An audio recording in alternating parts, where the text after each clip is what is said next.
এখন হচ্ছে লজিস্টিক সাপোর্টটা বেশি, খাবারটা, কারণ তাকে তো বেঁচে থাকতে হবে। আপনি হয়তো জানতেই পারবেন না কত মানুষ না খেয়ে মরে গেছে। ক্ষুধার কষ্ট কী জিনিস, পানির কষ্ট কী জিনিস আমি নিজের চোখে দেখছি। যেসব জায়গায় গেছে সব জায়গায় কিন্তু আমরা খিচুড়ি বিতরণ করছি, কেননা মানুষ চিড়া খেয়ে কতক্ষণ থাকবে, মুড়ি খেয়ে কতক্ষণ থাকবে। আপনি কিন্তু খাদ্যটা দিতে এরকম যেন তার পেটটা ভরে কিছুক্ষণের জন্য। পানির সবচেয়ে, কেন আপনি চিড়া দিচ্ছেন, চিড়া তো সে খেতে হবে একটা পানি দিয়ে, সে কিন্তু পানি পাচ্ছে না। কেননা আমাদের কিন্তু দাউদকান্দি যে টোল ঘরটা আছে সেটাতে কিন্তু আমরা আসার সময় আমাদের থেকে কাল রাত্রে টোল নেয় না, ত্রাণের গাড়ি টোল ফ্রি করে দিয়েছে। আমি একজন সাধারণ নাগরিক, ওইখানে আসলে পর্যাপ্ত ত্রাণ যাচ্ছে। যেটা আমরা খালি চোখে সবচেয়ে বেশি দেখতে পারছি সেটা হচ্ছে ওখানে কিন্তু লজিস্টিক সাপোর্টটা নাই। আপনি মনে করেন আমরা এটিএসসিতে দাঁড়িয়ে আছি, এইটাকে যদি আপনি 20 তলা বিল্ডিং ধরেন, আপনি রিসেপশন পর্যন্ত পৌঁছাতে পারছেন, তার উপরে 19 তলা কিন্তু আপনি যেতে পারছেন না। ডিউ টু কেন, ওইদিকে কখনো বন্যা তো হয় নাই, ওই এলাকায় কিন্তু লজিস্টিক সাপোর্টের কোনো হয় নাই। এবং আমরা কিন্তু আল্লাহর কাছে শুকরিয়া যে এমন একটা মানে দিন পাইছি যেখানে আমাদের ত্রাণের গাড়ি যাওয়ার সময় যে ভলেন্টিয়ার ছিল সারা রাস্তায়, অর্থাৎ কুমিল্লার মিয়া বাজার পরে বাবুর্চি বাজার বলে একটা রাস্তা আছে, ওখান থেকে কিন্তু ট্রাফিকের লাইন এক সাইড কিন্তু পুরো ব্লক হয়েছিল গত 3 দিন যাবত। আমাদের যে ভলেন্টিয়াররা ছিল সেখানকার লোকাল পিপল হয়তো স্টুডেন্ট হয়তো যাই হোক না কেন, পুরো রাস্তাটা কিন্তু ত্রাণের গাড়ির জন্য করে দিচ্ছে, পর্যাপ্ত ত্রাণের গাড়ি যাচ্ছে। কিন্তু ওখানে গিয়ে যেটা হচ্ছে সেটা হচ্ছে সেন্টারে দিচ্ছি, ওখান থেকে ওখানকার লোকালরা পাঠানোর ব্যবস্থা করতেছে। কিন্তু আমরা যেটা সরজমিনে গিয়ে দেখে আসছি সেটা হচ্ছে আপনি হয়তো এইখান থেকে 10 কিলোমিটার পর্যন্ত ঢুকতে পারতেছেন গাড়ি নিয়ে, কিন্তু আপনার কিন্তু লজিস্টিক সাপোর্ট নাই, নৌকাতে আপনি দিতে পারতেছেন না। শিশু খাদ্য, পানির সবচেয়ে, কেন আপনি চিড়া দিচ্ছেন, চিড়া তো সে খেতে হবে একটা পানি দিয়ে, সে কিন্তু পানি পাচ্ছে না। কেননা ওই জায়গায় যাওয়ার জন্য আপনার আর্মিদের যে লজিস্টিক সাপোর্ট থাকবে, আমাদের যে লোকাল ওই এলাকায় কিন্তু এরকম লজিস্টিক, কারণ ওটা পানিবাহিত এলাকা না, এটা একটু উঁচু এলাকা। কুমিল্লা, নোয়াখালী, ফেনীর একটা জায়গা হচ্ছে উঁচু জায়গা, ফেনীতে কিন্তু কখনোই কেউ কিন্তু এই ধরনের লজিস্টিক সাপোর্ট হয় নাই। সো যার জন্য ওই এলাকাটা কিন্তু নৌকা আনতে হলে আপনাকে বাইরে থেকে নৌকা আনতে, এবং নৌকাগুলো যে মিডলে হয়, কালকে আমরা যেটা 20 জন লাগছে কিন্তু ওই নৌকাটা ট্রাক থেকে নামাইতে। সো আপনি হয়তো আজকে এখানে নামাচ্ছেন, পানিটা সরে গিয়ে ওই জায়গায় চলে যাচ্ছে, আপনি কিন্তু ওই জায়গাটা লজিস্টিক সাপোর্ট নাই। সো ওখানে যদি পর্যাপ্ত ভ্যান গাড়ি, নৌকা, লোকাল যে প্লাস্টিকের বোর্ড যেটা দিয়ে নৌকা নিবে, কারণ আমরা এতটুকু কমন পানি করে গেছি, এতটুকু কমন পানি করেছে, স্রোত প্রচণ্ড স্রোত, শিশু খাদ্য, এগুলি বেশি ইম্পর্টেন্ট। আপনি কিন্তু পর্যাপ্ত ত্রাণ যাচ্ছে ওখানে। আপনি ত্রাণের গাড়ি যদি দেখেন, আমি গত 3 ঘন্টা আমরা ট্রাফিক পার হয়েছি শুধু রাস্তায়, নিজেরা নেমে নেমে ট্রাফিক। মানুষের এত স্বতঃস্ফূর্ত, কারণ দেশ তো ওরাই পরিবর্তন করতেছে। যেই আমার কাছে সবচেয়ে যেটা ভালো লাগছে সেটা হচ্ছে পুরোটা রাস্তায় কিন্তু আমরা যখন ত্রাণের গাড়ি লেখা দেখছে কেউ, ইভেন আমাদের কিন্তু দাউদকান্দি যে টোল ঘরটা আছে সেটাতে কিন্তু আমরা আসার সময় আমাদের থেকে কাল রাত্রে টোল নেয় না, ত্রাণের গাড়ি টোল ফ্রি করে দিচ্ছে।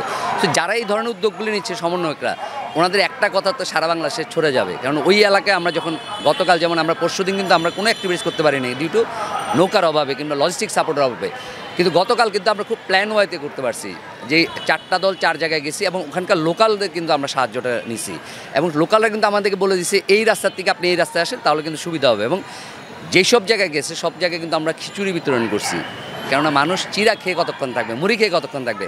আপনি কিন্তু খাদ্যটা দিতে এরকম যেন তার পেটটা ভরে কিছুক্ষণের জন্য। সো আমি রিকোয়েস্ট করবো আপনাদের মাধ্যমে সমন্বয়কদের কাছে যে আপনাদের তো সারা বাংলাদেশে এখন আপনাদের একটা কথায় কিন্তু সাথে সাথে গণজোয়ার হয়ে যায়, লজিস্টিক সাপোর্টটা বেশি ইম্পর্টেন্ট, এইদিকে নজর দেন।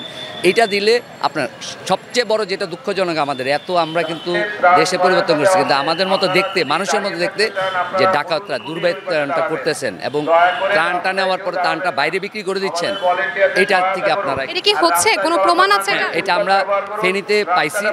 এবং আমাদের যেহেতু রাত্রে আমরা ছিলাম, আমরা খুবই একটা ভীতিকর, যেহেতু আমরা ওখানকার লোকাল না, আমাদের মনে কিন্তু একটা ভয় ছিল যে যে কোনো সময় অ্যাটাক হইতে পারে। এবং আমরা যখন ট্রাফিকে বসে আছি, আমাদের থেকে 10 থেকে 15টা গাড়ির আগে কিন্তু একটা এরকম ডাকাতি হয়ে গেছে, মানে গাড়ির জ্যামের ভিতরে বসেছে। কিন্তু এটা হচ্ছে আমাদের শোনার কথা যে ডাকাতি হয়েছে, কারণ আমাদের গাড়িও চেক করছে যে ডাকাতরা আছে কিনা। বাট এটা কিন্তু দায়িত্ব হচ্ছে আমাদের নিজস্ব। আমি যদি সচেতন থাকি আমার এলাকায়, কারো সাধ্য নাই, সে যতই দুর্বৃত্ত আমার এলাকায় কিন্তু সে সাহস করতে পারবে না।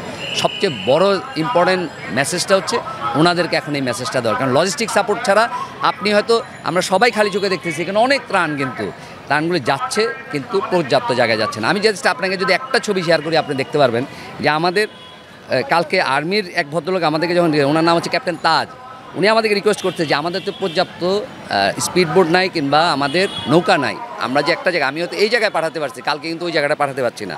সো আমি কিন্তু চেষ্টা করছিলাম আজকে ওনাদের সাথে একটু দেখা করে যদি যাওয়া, যেহেতু সাধারণ মানুষ হিসেবে আমরা ওনাদের সাথে দেখা করতে পারবো না।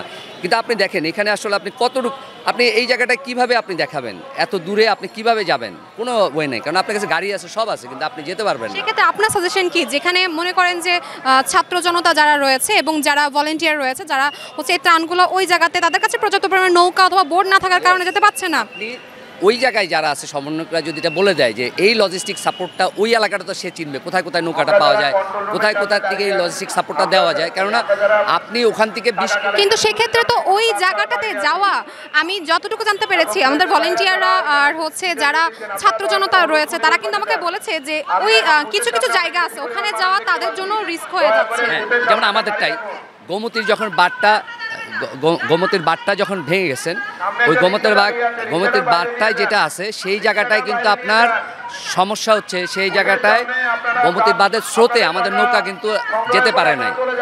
ওই জায়গাটায় ওনারও তো জানবে যে এই জায়গাটার স্রোতটা কোন জায়গায়। যেমন আপনি টিএসসিতে দাঁড়িয়ে আছেন, আপনি জানেন এখানে 2টা গেট আছে, আমি কিন্তু জানবো না, আমি যতক্ষণ পর্যন্ত এই জায়গাটা না আসবো জানবো না যে এই জায়গাটা কিন্তু 2টা গেট আছে, 2টা দিয়ে চেঞ্জ করা যায়, আবার এদিক দিয়ে দেয়াল টপকায় চলে যাওয়া যায়। আপনি তো ওইখানকার লোকাল, আপনি কিন্তু জানবেন কোন জায়গাটা স্রোতের পরিমাণ বেশি, কোন জায়গাটা স্রোতের পরিমাণ কম, এটা বেশি ইম্পর্টেন্ট। লজিস্টিক সাপোর্টটা এখন খুবই ইম্পর্টেন্ট, কারণ টাকাটা লাগবে কিন্তু পানিটা নেমে যাওয়ার পর, তখন বাড়ি কনস্ট্রাকশন করবে, গবাদি পশু কিনতে হবে, তাদেরকে ডেভেলপমেন্ট করার জন্য সেই সময় নগদ টাকা লাগবে, এখন কিন্তু লাগবে না। এখন হচ্ছে লজিস্টিক সাপোর্টটা বেশি, খাবারটা, কারণ তাকে তো বেঁচে থাকতে হবে। আপনি হয়তো জানতেই পারবেন না কত মানুষ না খেয়ে মরে গেছে। ক্ষুধার কষ্ট কি জিনিস, পানির কষ্ট কি জিনিস আমি নিজের চোখে দেখছি। পানি পার হওয়া মানে পানি হয়তো আপনি খাচ্ছেন বুঝতেছেন না, কিন্তু পানির শক্তি কি আমি নিজ চোখে দেখছি। আপনি হয়তো কুমিল্লা বুড়িচংয়ের যে জায়গাটা, এই জায়গাটা দিয়ে আপনি ঘুরে কিন্তু এই পাশে আসতেছেন, আপনি যেই পাশে আসতেছেন সেই পাশটা কিন্তু খুব ইম্পর্টেন্ট, এইটা আপনারা মেসেজ দিবেন। দর্শক, আমরা কিন্তু জানতে পেরেছি যে সাধারণ মানুষের কথা, আর সাধারণ মানুষ কিন্তু আমাদেরকে জানিয়ে দিয়েছে তার মনের কথাগুলো, এবং সে বলেছে সমন্বয়কদের কাছে তার রিকোয়েস্ট, এবং সে ওখানে গিয়ে যে পরিস্থিতির শিকার হয়েছে সেটা কিন্তু তিনি আমাদের সমন্বয়কদের কাছে কিন্তু পৌঁছে দেওয়ার জন্য আমাদের এই সময়ের মাধ্যমে তিনি প্রচার করতে চাচ্ছেন, আর তার কথাগুলো কিন্তু আমরা এই সময়ের মাধ্যমে তুলে ধরেছি। আমরা রিকোয়েস্ট করবো এবং সাধারণ জনগণ যে কথাগুলো বলছে সেগুলো যাতে সমন্বয়কদের কানে পৌঁছায়, আমরা সেটারই আশা করছি।